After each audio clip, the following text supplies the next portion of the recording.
Nandi stenographer Hindi YouTube channel को subscribe कीजिए और डिक्टेशन लिखिए 80 शब्द प्रति मिनट। यह डिक्टेशन 80 शब्द प्रति मिनट है। स्टार्ट होती है 1 सेकंड बाद। स्टार्ट।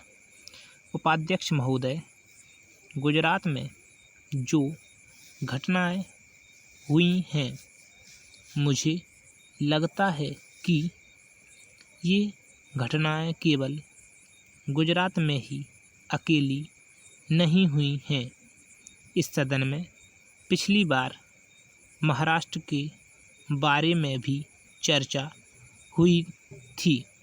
उत्तर प्रदेश की घटनाओं के बारे में भी चर्चा हुई थी। बिहार की घटनाओं के बारे में भी चर्चा हुई थी और ऐसा लगता है कि पिछले कुछ वर्षों के अंदर इस प्रकार की घटनाओं में वृद्धि हुई है। यह वास्तव में सारे देश के लिए और संसद के लिए बड़ी चिंता का विषय होना चाहिए कि हरिजनों पर अत्याचारों की घटनाएं क्यों बढ़ती जा रही हैं।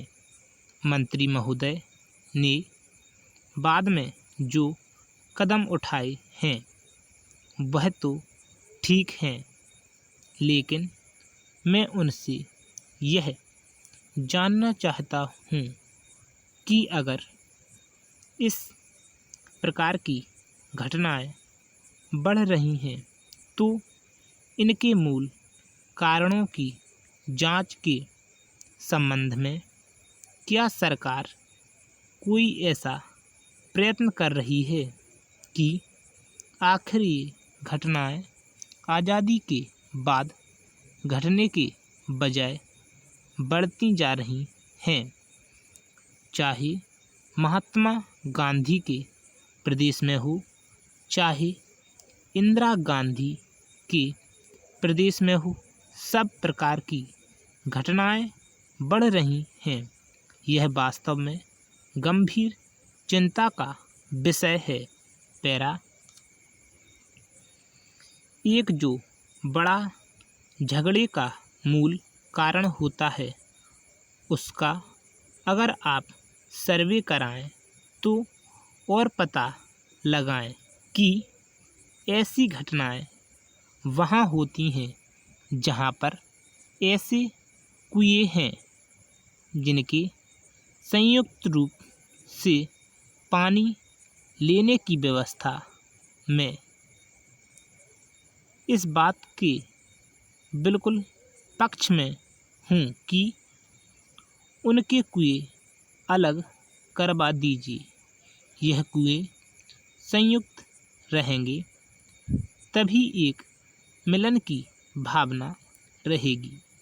पिछले दिनों मैंने एक प्रवृत्ति यह देखी कि सरकार की ओर से पैसा इसीलिए मिलता है कि हरिजनों के मोहल्ले में कुएं बनने चाहिए, उनके पानी पीने की व्यवस्था तो करें, लेकिन संयुक्त व्यवस्था के तौर पर कोई बात नहीं बन रही है जिससे आप आपस में मिलने का स्थान समाप्त हो जाए।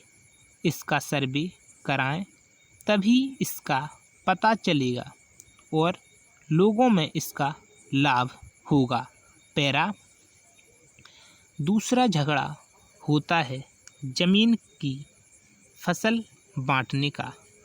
आज भी हरिजन लोगों में अधिकांश रूप से जमीन के बटाईदार के रूप में काम करते हैं। इसीलिए फसल के बंटवारे को लेकर कई प्रकार के झगड़े हुए हैं। उस चीज़ का सर्वे कराएं तो मैं समझता हूँ कि सदन को भी लाभ होगा और देश को भी लाभ होगा, क्योंकि वहाँ भी इन घटनाओं के संबंध में चर्चा हुई है। डिक्टेशन समाप्त हो गया है और अगर आपने लिखा है तो बहुत बहुत धन्यवाद और इसी प्रकार हमारे यूट्यूब चैनल को सब्सक्राइब करते रहिएगा। Thanks for watching.